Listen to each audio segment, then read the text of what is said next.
Hi, Hi, I'm Marilyn, I'm Dave.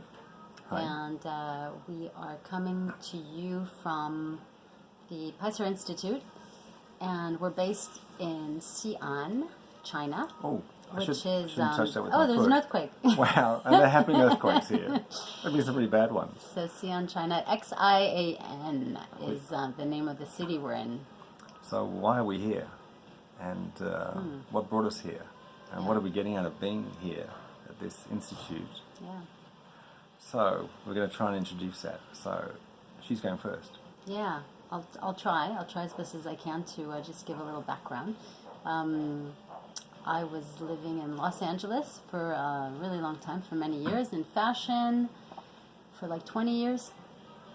And yes, I had a very busy life, traveling a lot, doing trade shows all over the world, and living a very, I guess from the outside it looked like a very glamorous life. Because It sounds glamorous. it looked like it. I was looking good, Wow, and fashion I always had looks so money, I glamorous. had a nice car, I had it all. Yep. You have a nice car? I did have a nice car. It was comfortable. I liked it. And yeah, it looked like on the outside like everything was going really nicely. And then I guess maybe was it about 5 years ago, I started getting some panic attacks when I would travel, like on airplanes, not understanding really what was going on, but depressed once in a while, which I thought wasn't a big deal, and not sleeping well, of course, because I was traveling constantly. So I did what every normal person does in that situation. I went to my doctor, who was paid by my insurance, because I figured I got to use my insurance, right?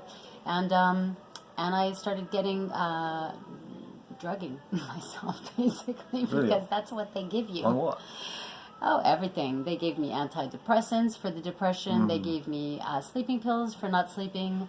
What else? Pain pills, of course, for the pain Shit. that I was having in my neck all the time, which they thought it was just normal. You travel a lot, you have pain. It's normal.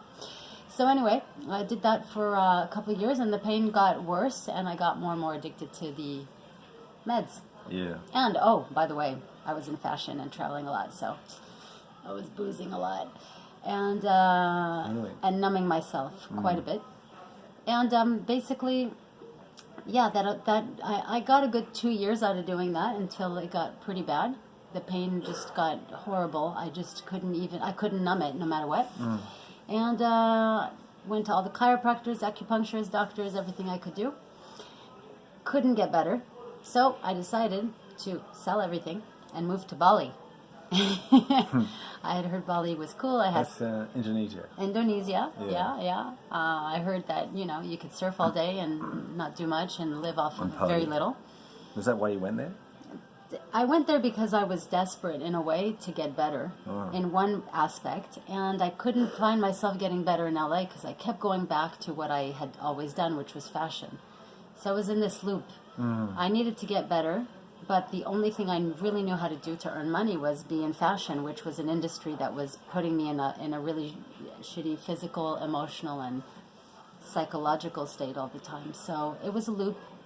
And I had a talk with my sister one night at a restaurant, and she said basically, I know you're staying here because we're here, because your family's here, I'm here, mom's here.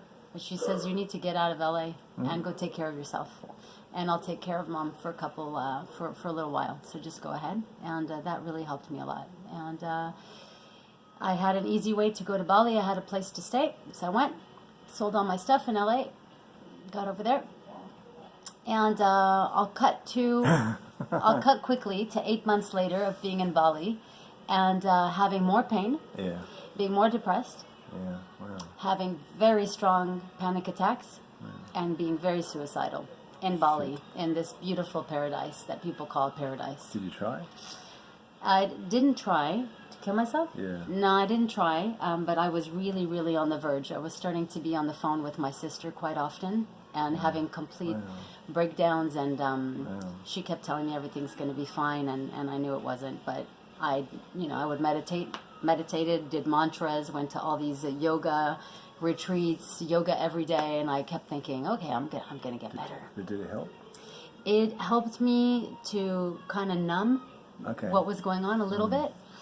But I knew there was something really, really, really at the core was missing, because I couldn't understand what the hell was happening to me. And I kept seeing all these healers that were just giving me bullshit. Really, I'm just going to say it because it was. They were just giving me bullshit reasons for why I wasn't feeling well, why I was having panic attacks. Some of them would tell me, yeah, it has to do with your ancestors. But I said, okay, what do I do with that information? Do you have something to give me, some tools? Okay. But they had nothing. They said, you know what, just meditate and sit with it. It'll go away after a while. They'll leave you alone. That left me once again with no answers. So basically, I started praying because I got really desperate. And I started praying and asking for some understanding. I actually got down on my knees one night and I said, please, can you please just take me out? If that's if this is what Really? needs to happen, get me out of here. I can't take the suffering anymore.